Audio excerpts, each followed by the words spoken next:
able to see any castles or anything while you're in Scotland?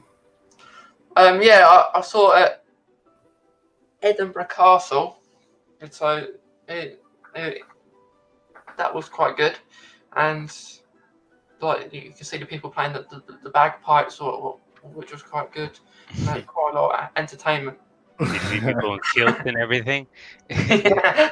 I actually wore a kilt. Hell yeah.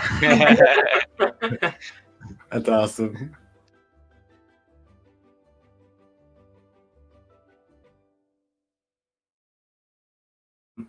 This is a Crohns veteran podcast with my co-host CJ Cabrera. Say hi, CJ. It was good. This episode, we are joined by my good friend Mason. And Mason, how do you pronounce your last name? Milne, Mason Milne. I was going to say that, but I didn't want to, back it up. And so, but yeah, so his handle is Advocate for Crohns. He's joining us out of the UK today, so we really appreciate his time. So yeah, awesome. So we'll get right into it. So I guess first off, if you could tell the people who you are, a little bit about more about who you are, and Yeah. and a little bit about your IBD background.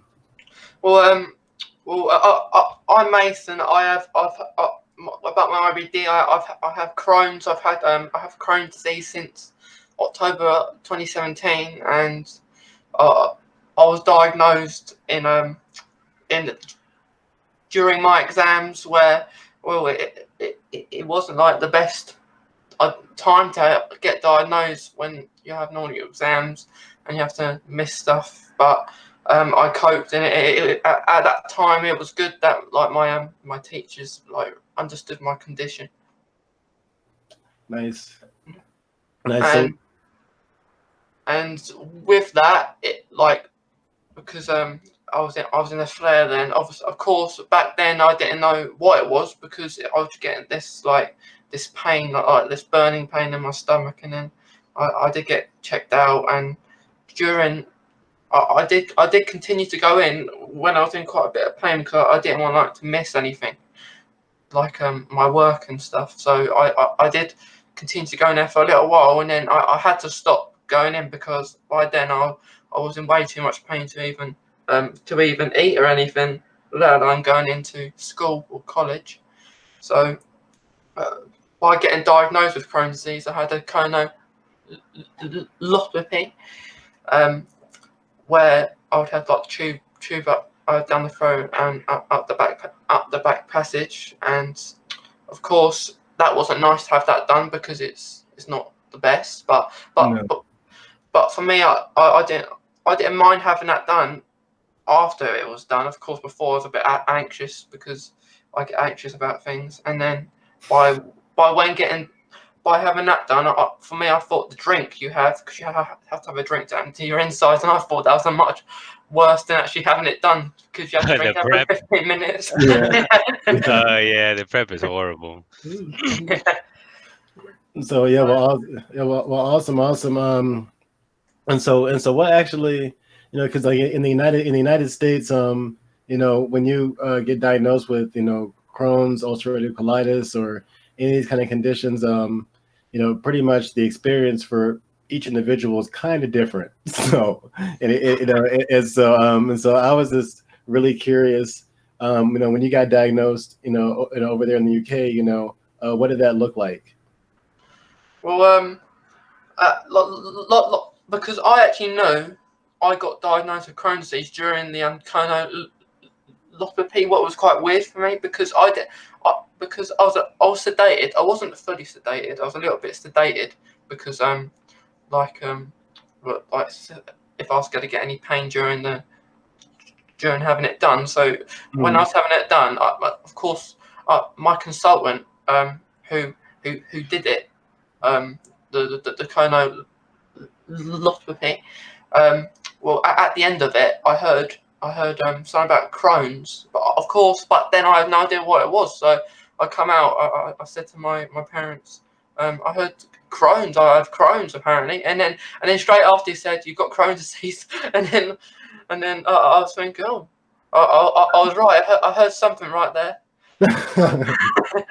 How'd you feel when you heard Crohn's? I felt like I didn't really know what it was because I didn't, and Did the doctors explain to you that it was like something bad? yeah, they explained what it was, and they said I've got like the I think it's called patchy pans, where it's the worst form of Crohn's that you can get, which it isn't nice, but You're out here thriving, brother, so that's good. Right. I mean, for people that don't know, Mason's out here, posting all this, amazing content, on Instagram and on TikTok and all the, and all these platforms and stuff. He's, his handle is said again is advocate for Crohn's, and that's exactly what he does. So if you check out his stuff, you're gonna find a lot of great information about, IBD, about Crohn's, about, and also from him, just raising awareness. He does a great job. And so, and I guess another question for me, is that with the coronavirus and everything, going around the world and stuff, what has your experience been like, like living with IBD, like living with a chronic illness and trying to stay safe from the virus?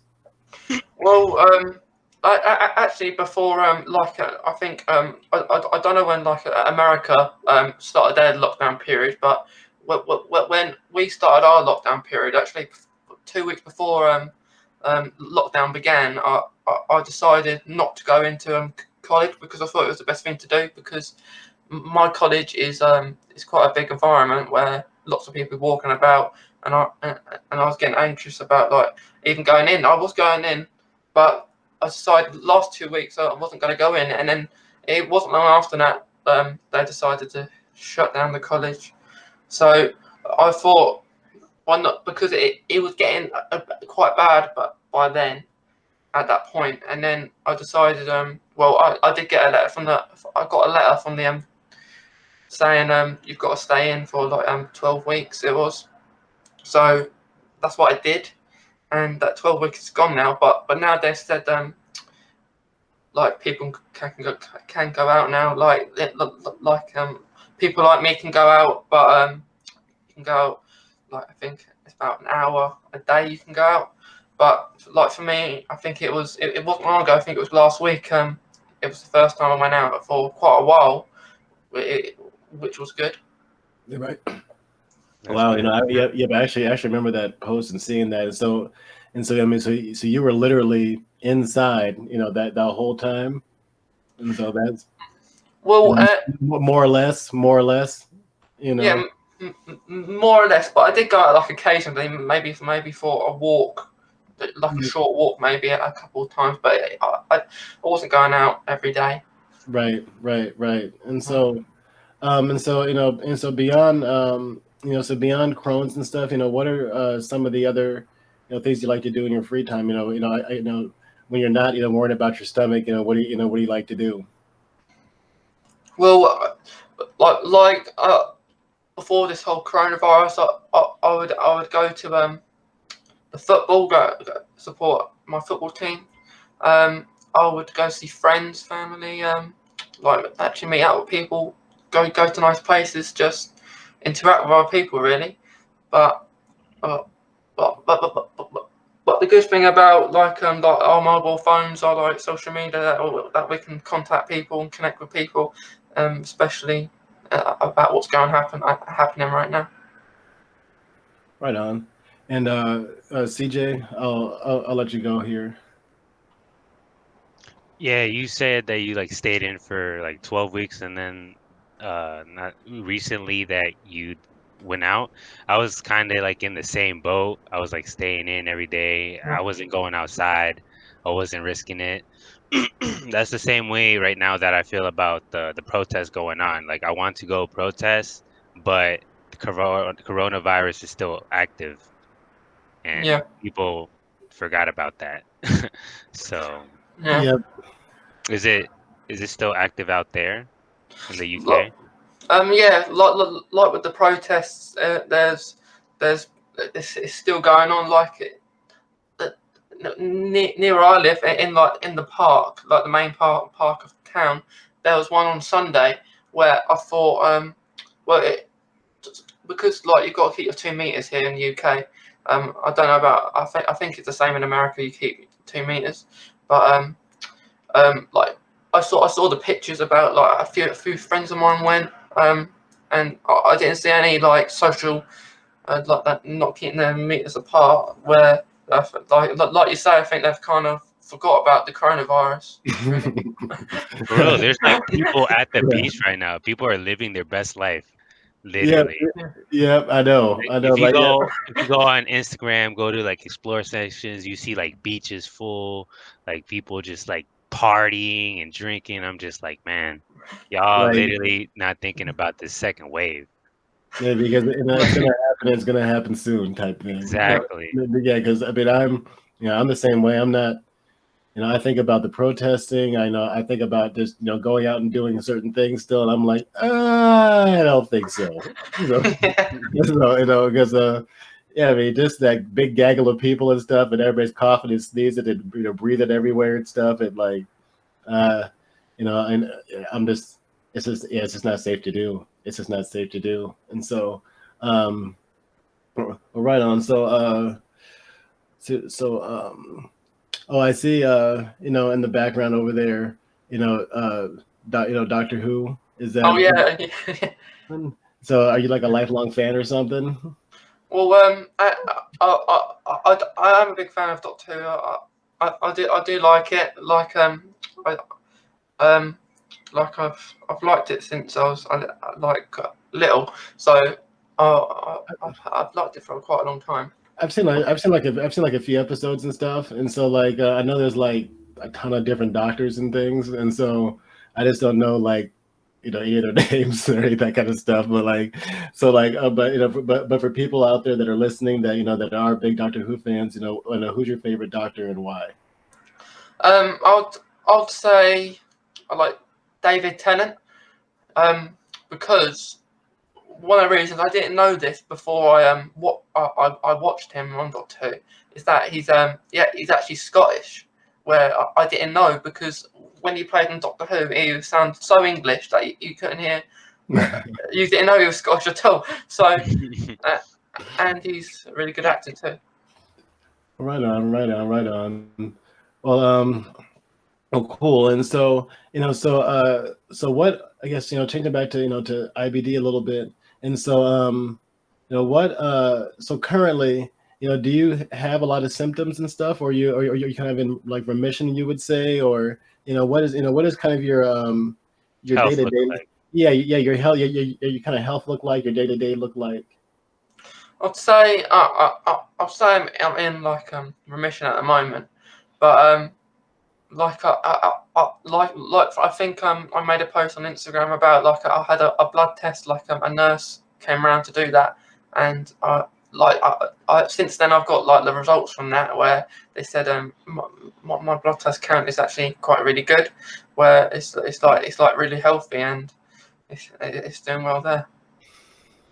Nice. Are you taking any current, like, what are your current medications that you're taking? If you're taking any? Yeah, I'm taking azathioprine. Well, I've taken azathioprine since more or less since I was diagnosed. So I've been taking that. I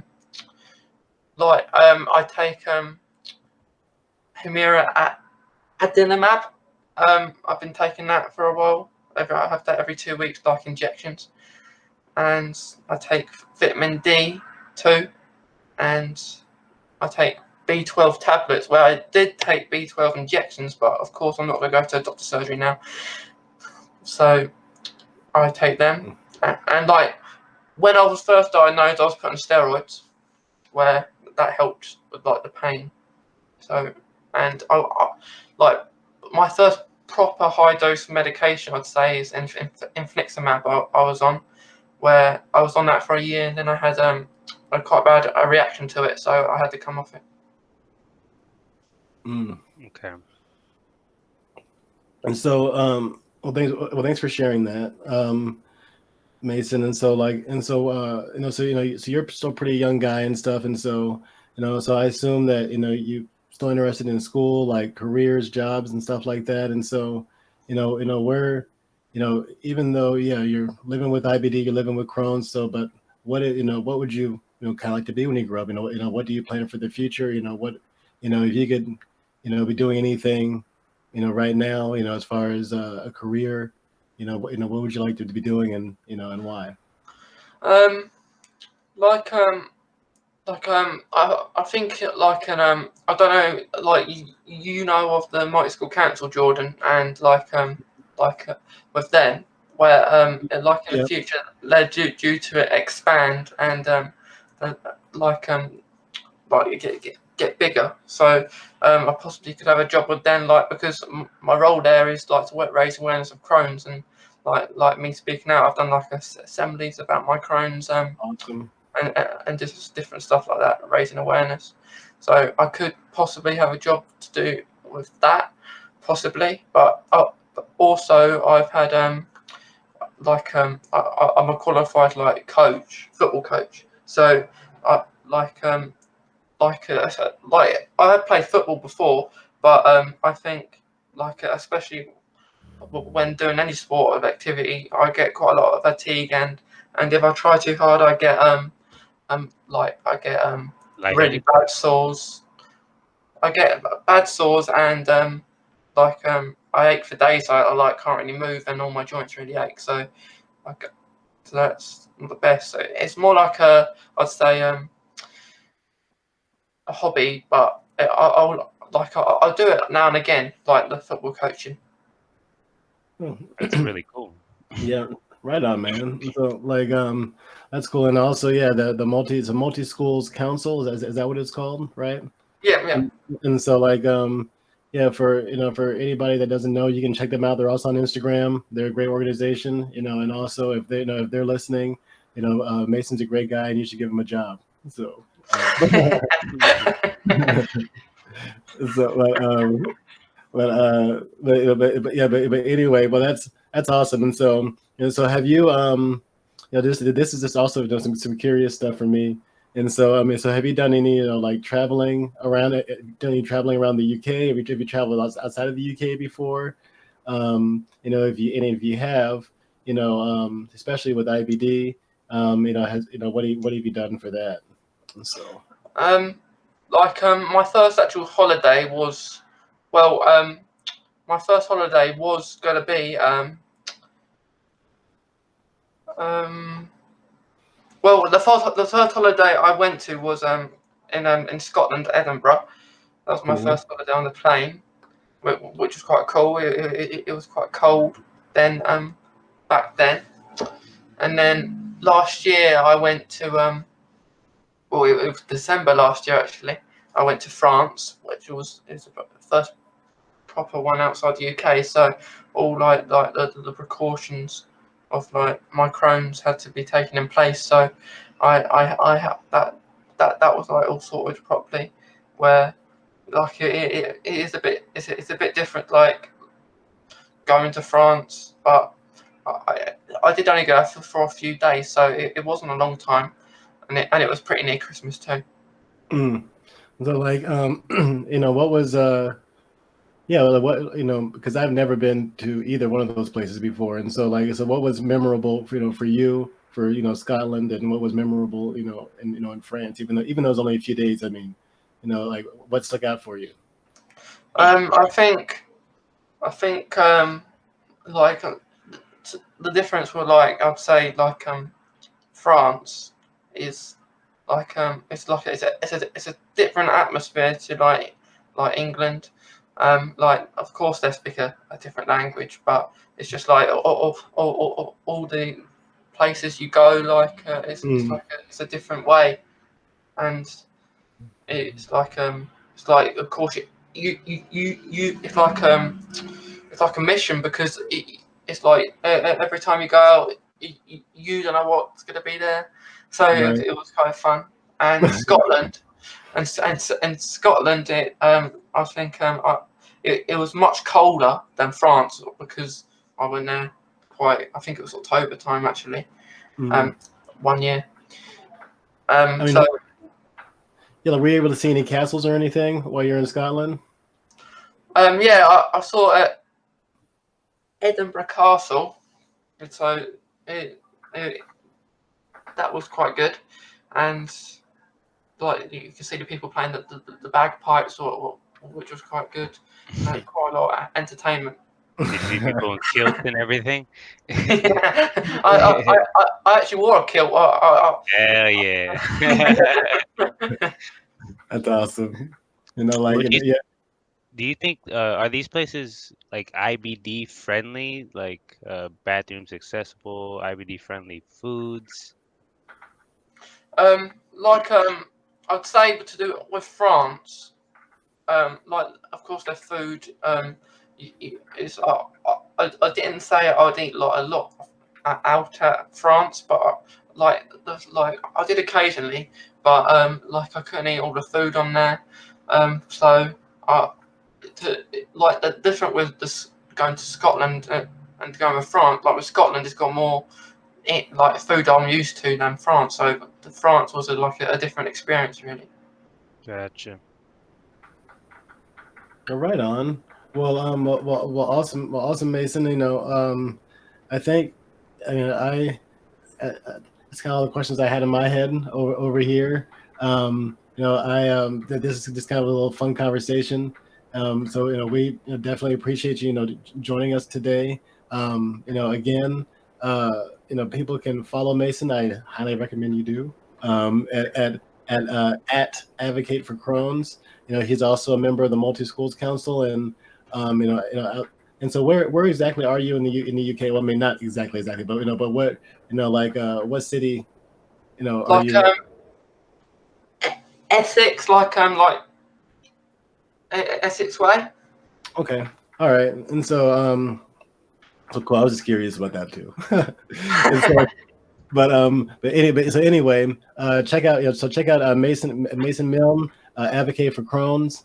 You know, also, you know, he's a member and an advocate for the MultiSchools Council. You know, I want to thank my co-host CJ Cabrera for joining me today. You can follow us on Twitch. His CJ's handle is Chill Ghost. Also, you can check out the Crohn's Veteran website at www.crohnsveteran.com. You can check out our YouTube channel, which is the Crohn's Veteran YouTube. Also, you can. Am I missing anything? Oh yeah, our merch store. And so if you go to our website, you can check out our brand new merch. And so there's hoodies, there's t-shirts, there's women's clothes, there's stuff for everybody. You know, and again, and any support on our merch store or on our website or on Twitch or anything like that, you know, directly impacts, you know, folks with IBD like myself, Mason, and CJ. So again, thank you guys for joining us, and Thank you for having me. Yep, Thanks thanks for coming out, man. All right, thanks, Mason. Have a good day, man. All right, Have a good day. Thank you. All right, thanks. Bye-bye. Thank you. Bye. See ya.